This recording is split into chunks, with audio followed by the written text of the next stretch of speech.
ప్రస్తుతం శంకరపల్లి మున్సిపాల్లో జరుగుతున్నటువంటి ఎన్నికల్లో మనము 14వ వార్డులో ఉన్నాము. అసలు వీళ్ళు ప్రజలను అడిగి తెలుసుకుందాం. ఎవరికి ఓటేయాలనుకుంటున్నారు? ఎందుకు ఓటేయాలనుకుంటున్నారు? ఏమిటిని చూసి వాళ్ళు ఓటేయాలనుకుంటున్నారో వాళ్ళని అడిగి తెలుసుకునే ప్రయత్నం మనం చేద్దాం. ఇప్పుడు మనతో పాటు ఒక పెద్ద మనిషి ఉన్నాడు. అతన్ని అడుగుదాం. తాత నమస్తే. నమస్తే. ఏం పేరు? సంగయ్య. ఏ వార్డు మీది? 14వ వార్డు. ఎవరికి ఓటేద్దాం అనుకుంటున్నారు? చేతి గుర్తులు. ఎందుకు ఓటేద్దాం అనుకుంటున్నారు? మాకు పనులు అవి చేసిన కాబట్టి ఏమేం పనులు చేసిండు? రోడ్డు, డ్రైనేజీ, ఇంకొకటి మాకు ఇక పాత కోట వస్తుందని తీసేసిండు. అవి మంచిగా అయినాయి. అందు గురించి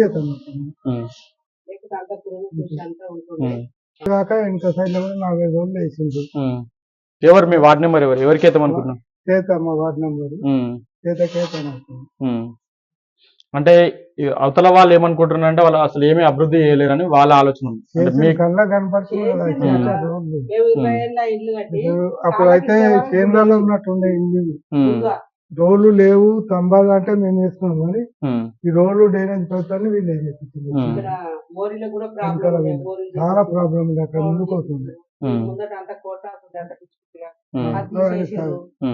అంతా కొంచెం మంచిగా చేసారు 5 ఏళ్ళ సంది. అందుకే మాకు వేయాలనుకున్నాం.